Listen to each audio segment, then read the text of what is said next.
우리가 지금요 사순절 기간을 보내고 있습니다. 이 사순절 하면 우리가 가장 먼저 기억나는 것이 주님의 십자가의 고난, 주님의 십자가의 고통이 가장 먼저 기억이 납니다. 그래서요 오늘 본문 말씀 가운데에서도 예수님께서는 제자들에게 그것을 말씀하고 계시다라는 것입니다.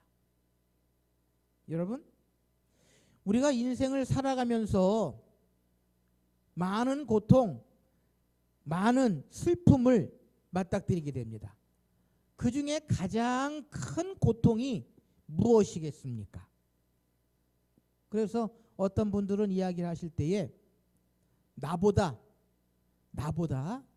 자녀를 먼저 보내는 것이 이 세상에서 느낄 수 있는 가장 큰 고통 중에 하나다라고 이야기를 하시는 분도 계시더라고요.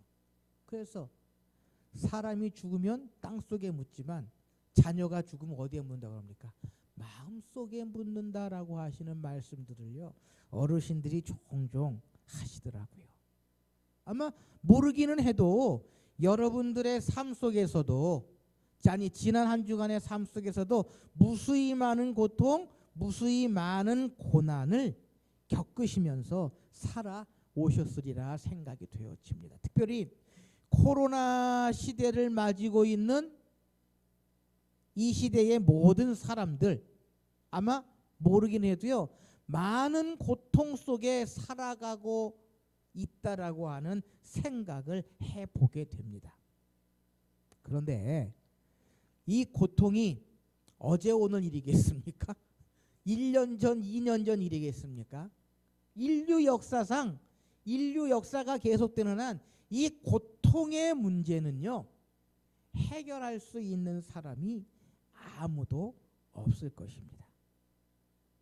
그런데 오늘 성경은 우리에게 분명히 이야기합니다. 너희 근심이 도리어 기쁨이 될 것이다. 20절 말씀에 보면은요 너희는 근심하겠으나 너희 근심이 도리어 기쁨이 되리라 라고 예수님께서 분명히 말씀하십니다. 그래서요 오늘 본문의 제목을 고통을 넘어서는 기쁨이라고 한번 잡아봤습니다. 고통은 고통인데 실망과 절망과 좌절에 빠지는 고통이 아니라 고통을 넘어서는 기쁨, 기쁨을 담고 있는 고통. 우리 그리스도인들은요 이 세상에서 맛보는 모든 고난, 모든 고통을요 기쁨이 담겨 있는 그러한 고통으로 승화시켜야 한다는 것입니다. 어떤 아이가 장난감을 가지고 놀다가 고장이 났습니다. 그래서 울면서 엄마한테 장난감이 고장 났다고 보챕니다. 그러면서 이 아이가 이제 이거 필요 없어 다른 거 사줘 라고 엄마한테 이야기했을 때에 여러분 같으면 어떻게 하시겠습니까? 금방 그것을 새로이 사준다면 그 아이의 잠재의식 속에서는요 모든 문제를 안 되면 쉽게 포기하고 다른 것으로 해결하면 된다라고 하는 생각을 가지고 자라갈 것입니다. 반면에 엄마가 그것을 이렇게 살펴보니까 건전지만 갈면 되거든요. 그래서 건전지를 갈아서 다시금 그 자리에서 그 순간 그것을 그 아이의 손에 쥐어준다면 이 아이는 어떠한 생각을 갖겠습니까?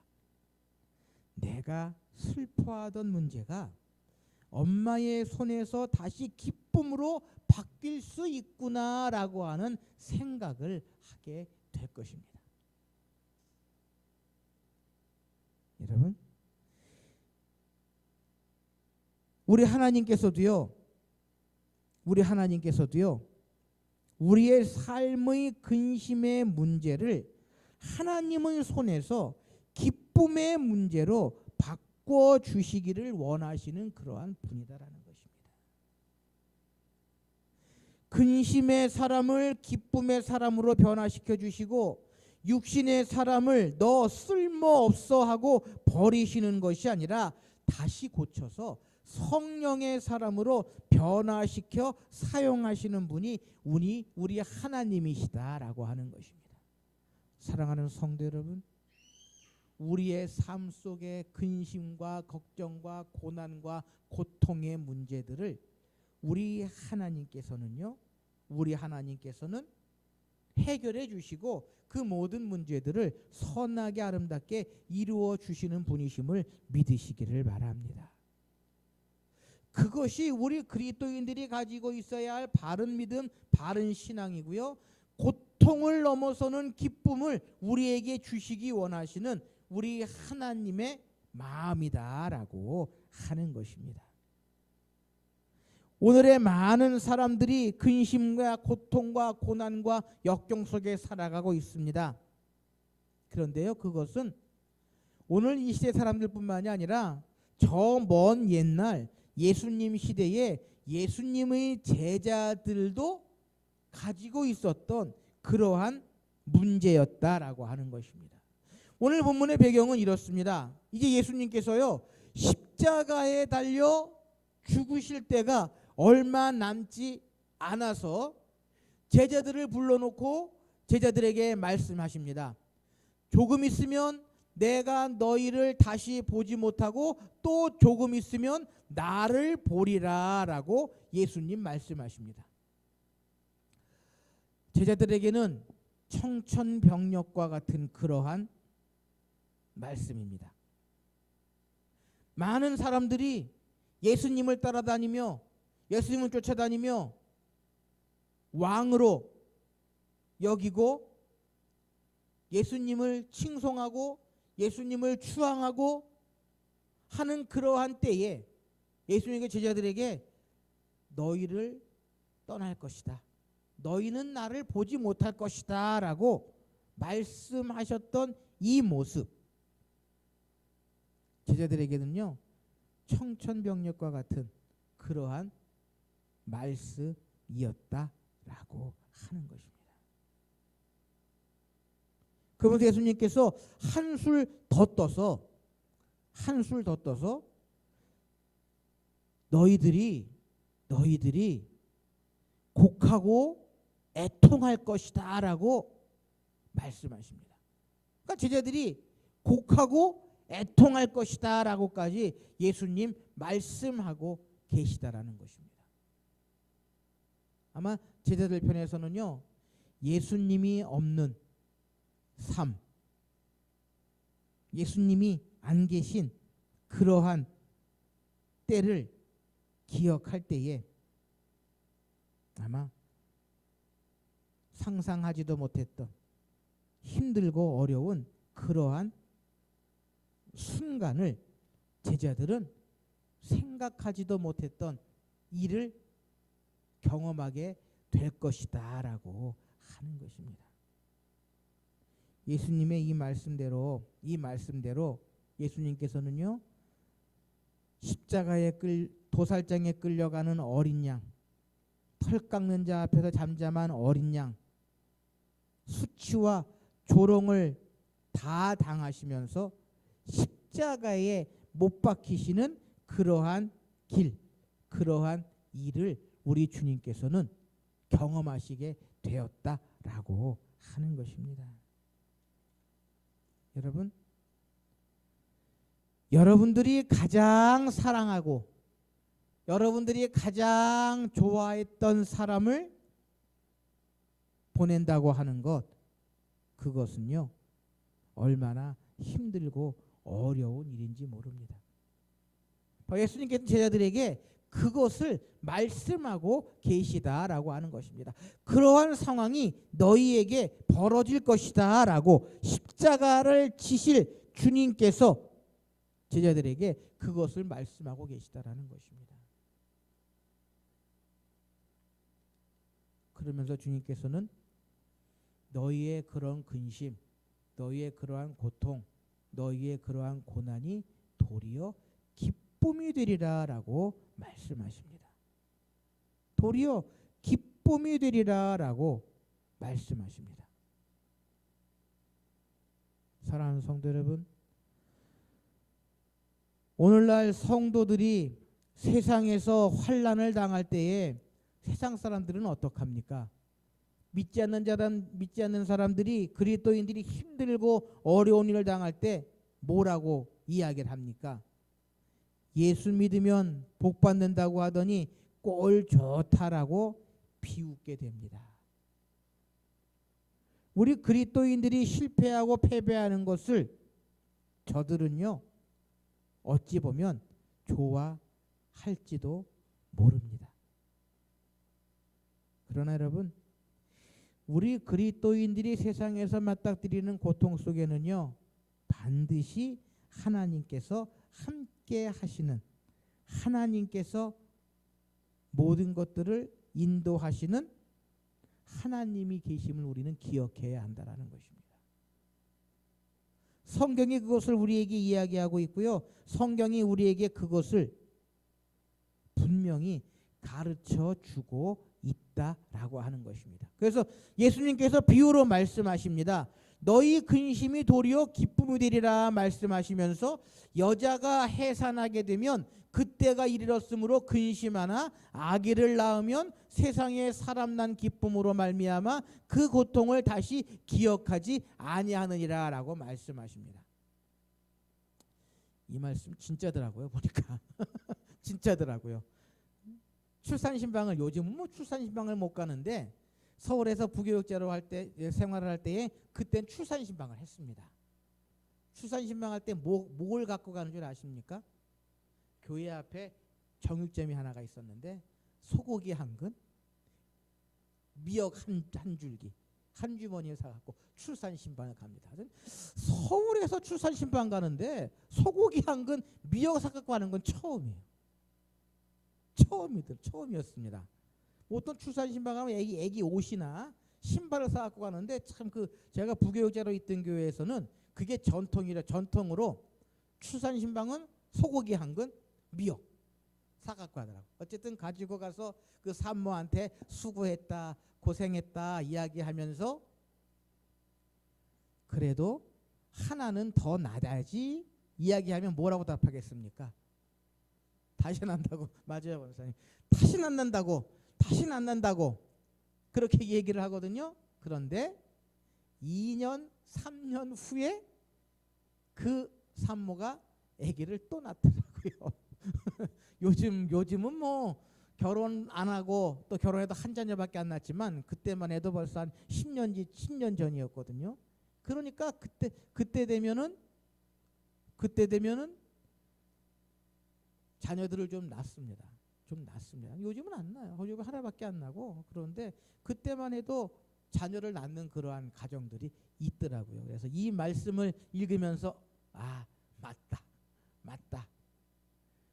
출산의 근심, 출산의 고통 때문에 힘들고 어려워하지만 아이를 낳고 나면 새 생명, 새로 난 아이를 통해서 기쁨을 느끼는 그러한 모습, 바로 우리 그리스도인들의 믿음과 그리스도인들의 신앙이 이러해야 한다라는 것입니다. 우리가 세상을 살아갈 때에 근심, 고통, 염려, 어려움을 경험하지 않고는 살아갈 수 없습니다.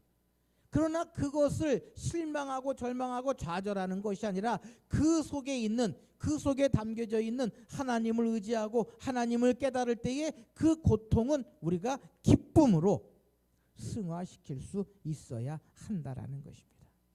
바로 예수님께서 제자들에게 그것을 말씀하십니다.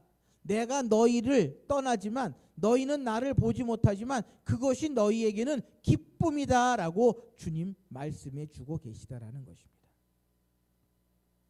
왜 그렇습니까? 그 이유가 뭡니까? 그렇죠?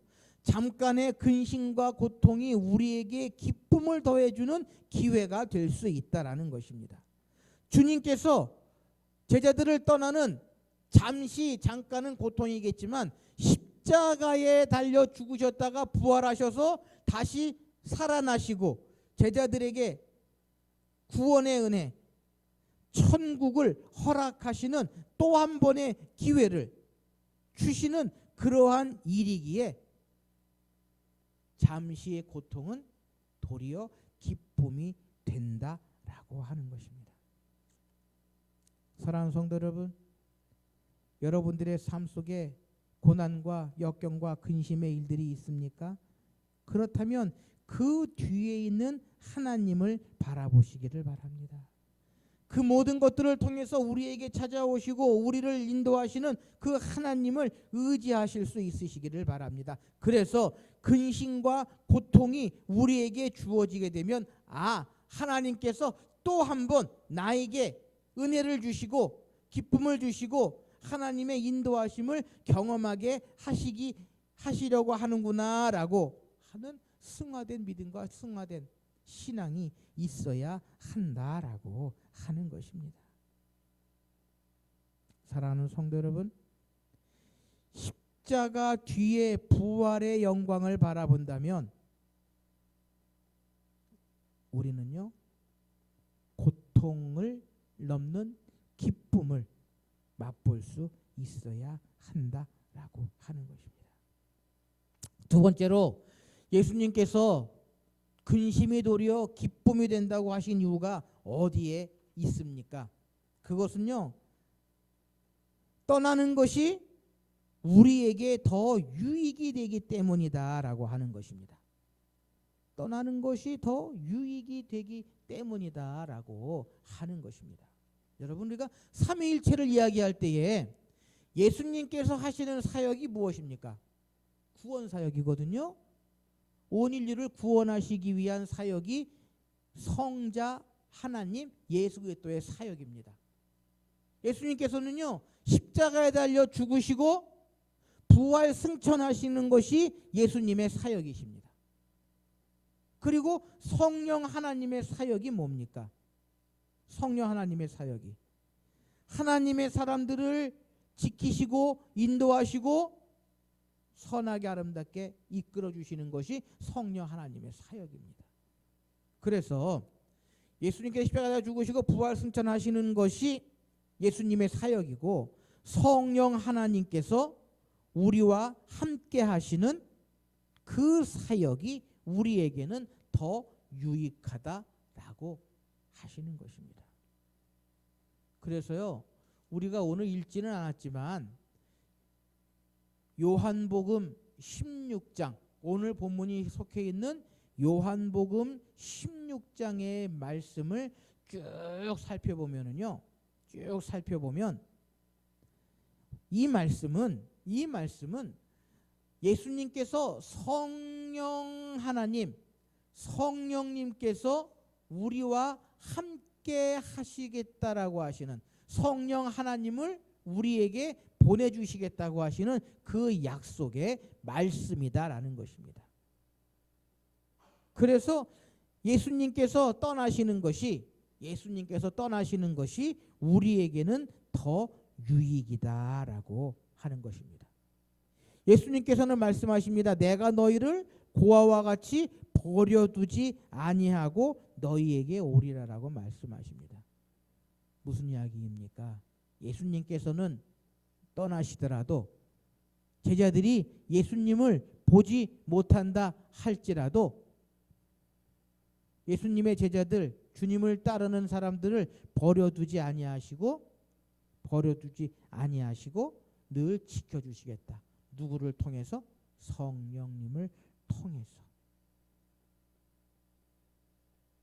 여러분, 예수님을 주로 고백한다면 그 사람은요, 성령이 함께 하시는 사람입니다.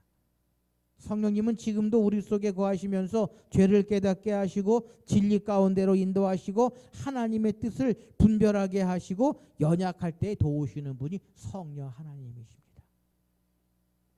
그래서 예수님께서 떠나시는 것이 우리에게는 유익이다라고 말씀하고 계시다라는 것입니다. 사랑하는 성도 여러분, 그러기에 우리 그리스도인들은요, 성령 하나님께 붙들림 바 된 사람들이고 성령 하나님께서 내 안에 거하시는 삶을 살아가야 한다라고 하는 것입니다. 그래야 고통이 기쁨으로 변화되어질 수 있고 우리의 어려움, 우리의 약함을 성령 하나님께서 친히 감당해 주신다라고 하는 것입니다. 그래서 예수님께서는 너희의 근심이 도리어 기쁨이 되고 내가 너희를 떠나는 것이 너희가 나를 보지 못하는 것이 더 유익할 것이다 라고 분명히 말씀해 주고 계시다라는 것입니다. 세 번째 이유는요, 영원한 기쁨을 주시기 위해서, 영원한 그 기쁨을 주시기 위해서 예수님께서는 떠나신다라는 것입니다. 오늘 보면 22절 말씀에 보면 이렇게 기록합니다. 지금은 너희가 근심하나 내가 다시 너희를 보리니 너희 마음이 기쁠 것이요 너희 기쁨을 빼앗을 자가 없느니라 라고 말씀하십니다.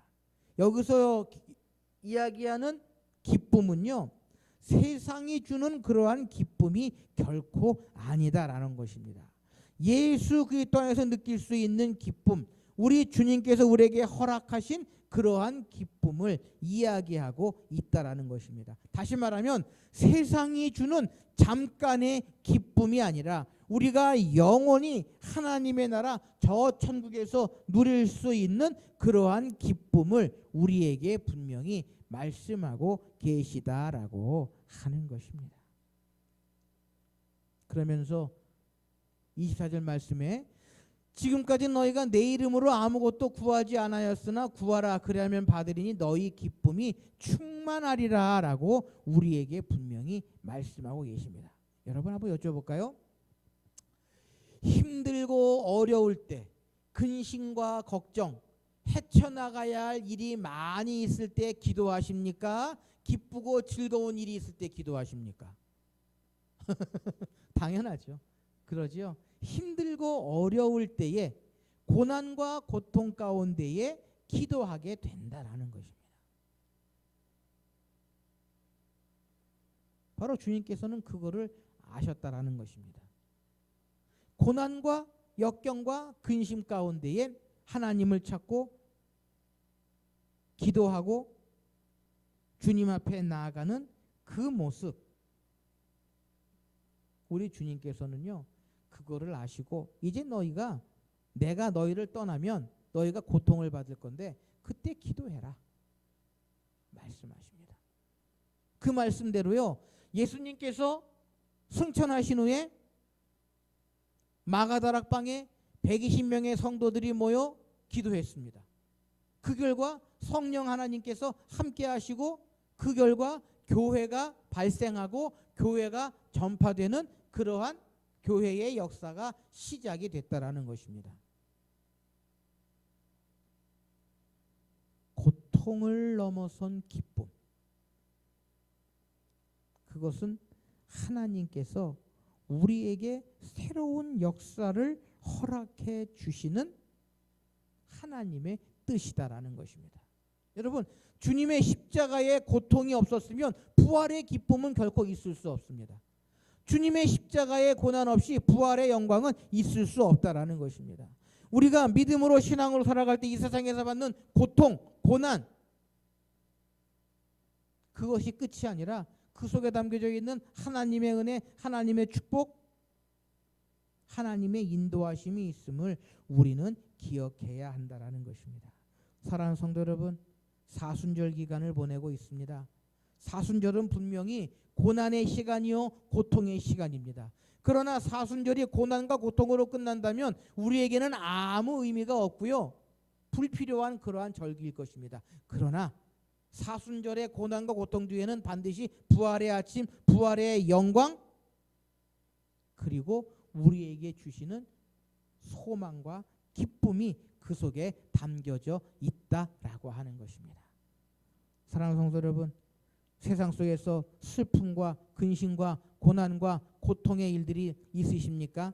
그렇다면 우리가 이제 그 속에서 실망하고 절망하고 좌절하는 것이 아니라 주님의 고난을 통한 기쁨을 기억하시면서 모든 것들을 믿음으로 신앙으로 이겨나가시는 저와 여러분들이 되실 수 있으시기를 바랍니다. 우리는 지금 내게 주어진 삶의 환경 속에서 힘들고 어려움을 감당하는 것, 그것이 바로 주님께서 우리에게 주시고자 하시는 기쁨이요 고통을 넘어선 기쁨의 길을 걸어가는 성도들의 모습임을 기억하시면서 이 사순절 기간 주님의 십자가의 고난, 십자가의 고통, 그 뒤에 담겨져 있는 부활의 아침, 부활의 영광을 깊이 묵상하시는 이 사순절 기간이 되실 수 있으시기를 바랍니다. 기도하십시다.